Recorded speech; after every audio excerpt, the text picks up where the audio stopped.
This is MTG Burgeoning, and in this video we are going to showcase the quintessential cards needed to build the core of a Grixis commander deck with Sauron the Dark Lord as the general.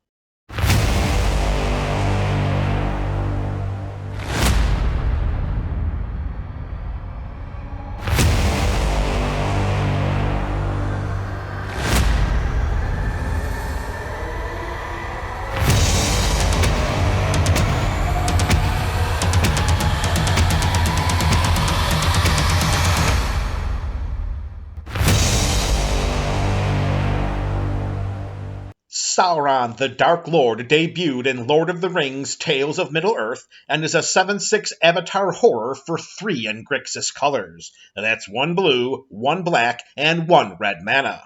Sauron has a layer of protection through its ward mechanic. Whenever an opponent targets our general with a spell or an ability, if we sacrifice a legendary artifact or a legendary creature, then that spell or ability is countered. In addition to this security, Sauron has 3 different triggered abilities, all of which are the foci of the core of this build. Whenever an opponent casts a spell, we amass Orcs 1, which means that if we do not control an army creature, then we create a 0/0 black Orc army creature token. Then we choose an army we control and put a +1/+1 counter on it. If that army is not already an Orc, it becomes an Orc in addition to its other types. Sauron's second ability plays off of his first. Whenever an army we control deals combat damage to a player, the ring tempts us. As the ring tempts us, we get an emblem named the Ring if we don't already have one. Then the ring gains its next ability, and we choose a creature we control to become or remain our ring bearer. The ring can tempt us even if we do not control a creature, and each time it tempts us, we must choose a creature if we control one. The ring gains its abilities from top to bottom, and once it gains an ability, it has that ability for the rest of the game. For example, if the ring has tempted us at least 4 times in a game, then each temptation thereafter allows us to choose a creature we control to become or remain our ring bearer. Our ring bearer cannot be blocked by creatures with greater power. Whenever it attacks, we draw a card and discard a card. Whenever it becomes blocked by a creature, that creature's controller sacrifices it at the end of combat, and whenever it deals combat damage to a player, each opponent loses 3 life. Each player can only have 1 emblem named the Ring, and only 1 ring bearer at a time. Since players cannot interact with emblems, we would be remiss if we failed to include various ring synergies and ring payoffs in the core of this build, which we will discuss later in this video. We are not done showcasing Sauron's abilities yet. For our general's 3rd and final triggered ability, whenever the ring tempts us, we may discard our hand. If we do, then we draw 4 cards. So let's review. Sauron has protection with ward, amasses creature tokens and enhances them with +1/+1 counters.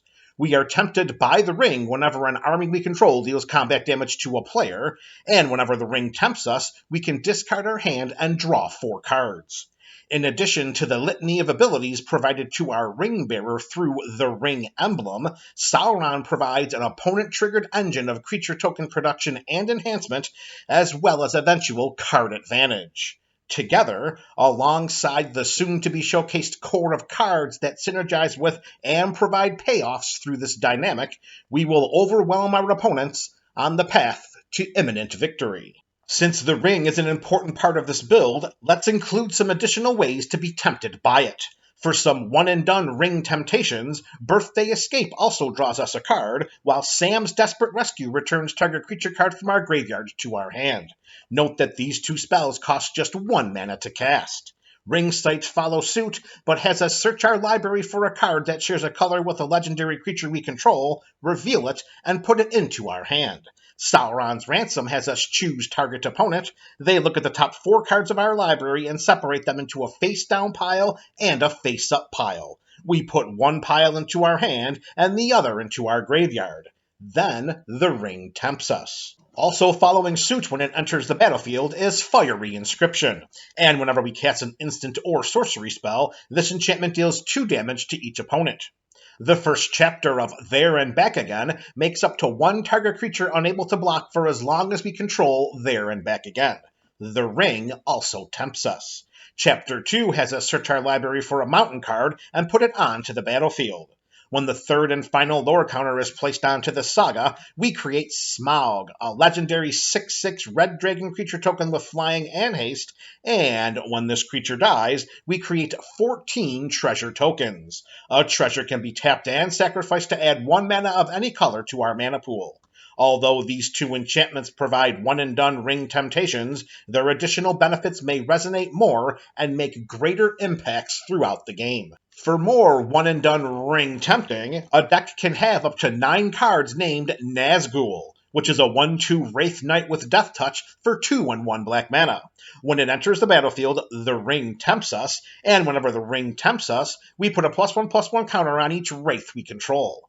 There is a Wraith creature theme woven into the core of this build, for which this ring-tempting +1/+1 counter delivery system will serve very, very well. For multiple occurrences of ring tempting, the first 3 chapters of In the Darkness Bind Them have us create a 3/3 black Wraith creature token with Menace and has the ring tempt us.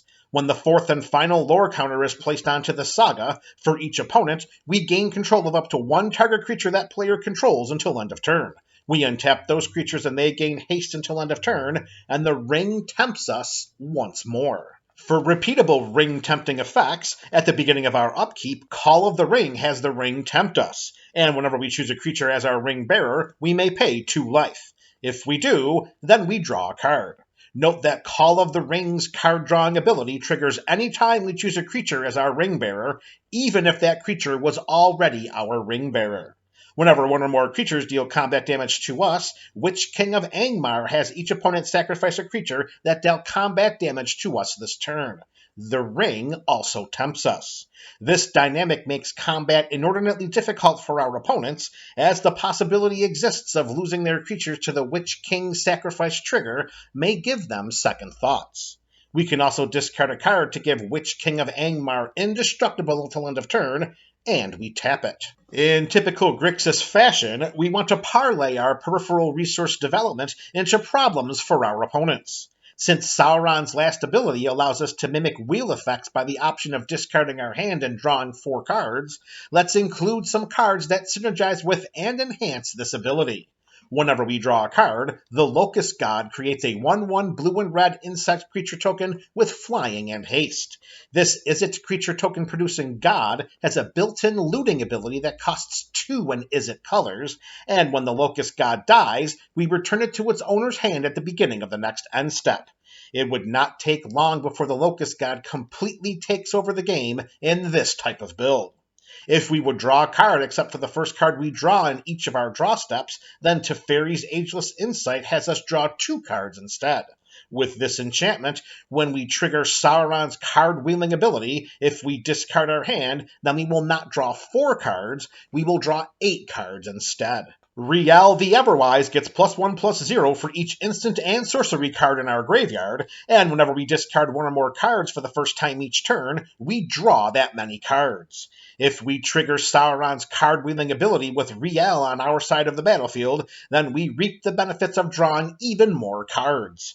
Cards in hand equals problems for opponents.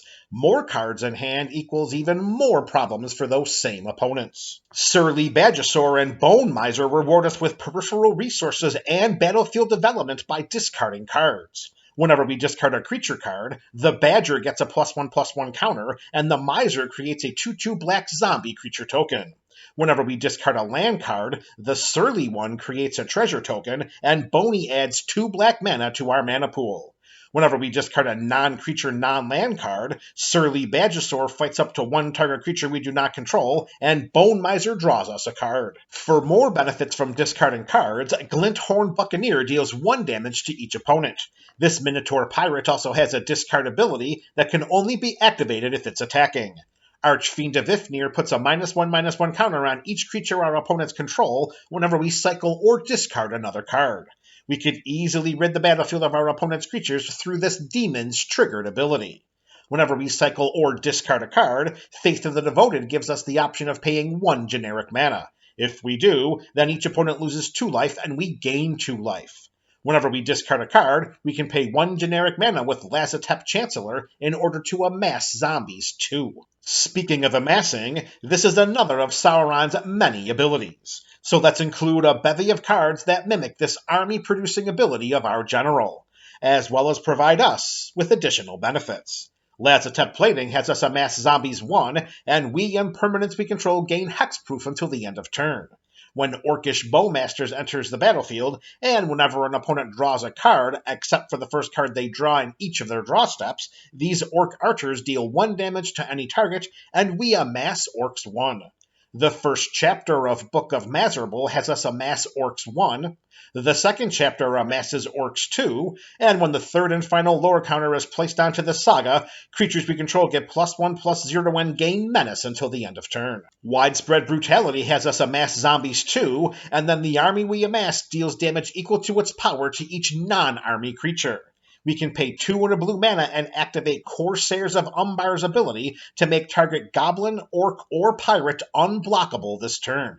Whenever Corsairs of Umbar deals combat damage to a player, we amass Orcs 3. Note that we do not have to tap the Corsairs in order to activate its unblockable enabling ability. Also note that we can target the Corsairs itself since it is a human pirate. Enter the God Eternals deals 4 damage to target creature, and we gain life equal to the damage dealt this way. Target player then mills 4 cards, and we amass zombies 4. When we cast Sauron, Lord of the Rings, we amass Orcs 5, mill 5 cards, and then return a creature card from our graveyard to the battlefield. And whenever a commander an opponent controls dies, the Ring tempts us, which provides even more Ring synergy to the core of this build. For bigger amassing returns, Invade the City has us amass Zombies X, where X is equal to the number of instant and sorcery cards in our graveyard. Assault on Osgiliath has us amass Orcs X, then Goblins and Orcs we control gain double strike and haste until the end of turn. When the Mouth of Sauron enters the battlefield, target player mills 3 cards. Then we amass Orcs X, where X is equal to the number of instant and sorcery cards in that player's graveyard. Note that this Human Advisor's Enter the Battlefield trigger targets any player, and not just an opponent. Commence the Endgame cannot be countered, draws us 2 cards, and then we amass Zombies X, where X is equal to the number of cards in our hand. As already showcased in this video, we have the potential to draw a lot of cards in this build, so amassing Zombies X through the endgame should allow us to put a lot of +1/+1 counters onto an army. Summons of Sauron has us amass Orcs X and then mill X cards. We may also cast an instant or sorcery spell with mana value X or less from among the milled cards without paying its mana cost.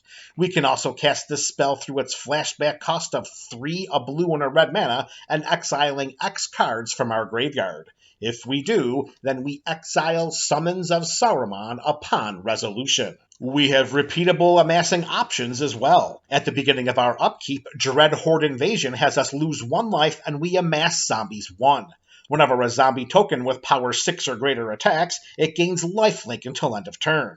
At the beginning of combat on our turn, Warg Rider amasses Orcs 2. It also gives other Orcs and Goblins we control menace. When March from the Black Gate enters the battlefield, and whenever an army we control attacks, we amass Orcs 1. Whenever we cast a non-creature spell, Saruman the White Hand amasses Orcs X, where X is equal to that spell's mana value. This can get out of hand very quickly in this type of build. We can pay XX and a black mana and tap Barad-dûr to amass Orcs X, but we can only activate this ability if a creature died this turn. In order to realize the full potential of our Ringbearer, it must deal combat damage to a player. So let's turn our attention to optimizing this dynamic by including some evasion enablement. Only walls can block the creature equipped by Prowler's Helm. Trailblazer's Boots gives equipped creature non-basic land walk, and since finding an EDH player without non-basic lands on their side of the battlefield is a feat that's as rare as winter roses, we can consider the creature equipped by the Boots to be unblockable. As long as it's our turn, Bilbo's Ring gives equipped creature hexproof and it cannot be blocked. Whenever equipped creature attacks alone, we draw a card and we lose 1 life. Whisper Silk Cloak gives equipped creature Shroud and it cannot be blocked. As a reminder, when the ring tempts us, we choose a creature we control to become or remain our ring bearer. Note that the text does not require us to choose target creature we control, which means that we can choose a creature equipped by Whispersilk Cloak and dance right around this stringent form of protection. We can pay 3 and 1 black mana and tap Minas Morgul Dark Fortress to put a shadow counter on target creature. For as long as that creature has a shadow counter on it, it is a wraith in addition to its other types. A creature with shadow can block or be blocked by only creatures with shadow, which most likely means that this creature cannot be blocked. We can also pay 4 generic mana and tap Rogue's Passage to make target creature unblockable until end of turn. For more forms of protection, Darksteel Plate, Shield of Kaldra, and Mithril Coat are indestructible and give equipped creature indestructible as well, while Hammer of Nazan gives equipped creature +2/+0 and indestructible. Note that Mithril Coat has Flash, and when it enters the battlefield, we attach it to target legendary creature we control. Also note that when Hammer of Nazan or another equipment enters the battlefield under our control, we may attach it to target creature we control. For another layer of protection, we have Lightning Greaves, Swiftfoot Boots, and Champion's Helm. The Greaves gives equipped creature haste and shroud, while the boots give it hexproof and haste. As long as the creature equipped by Champion's Helm is legendary, it also has hexproof, in addition to the static +2/+2 power and toughness boost given to any creature equipped by it. Remember, our ring bearer becomes legendary if it isn't already, so equipping Champion's Helm to it will protect it with hexproof. Now let's close out this video with a few cards that synergize with and enhance our theme, beginning with some additional ways to enhance our army tokens. When Gothmog Morgul Lieutenant enters the battlefield, we amass Orcs 1. Creature tokens we control have Death Touch. Maur Urukai Captain helps to make our armies a bit taller. If 1 or more +1/+1 counters would be put onto an army, goblin, or orc we control, then that many +1/+1/+1 counters are put onto it instead. Speaking of +1/+1 counters, both the Ozolith and All Will Be One can be considered win conditions in this build.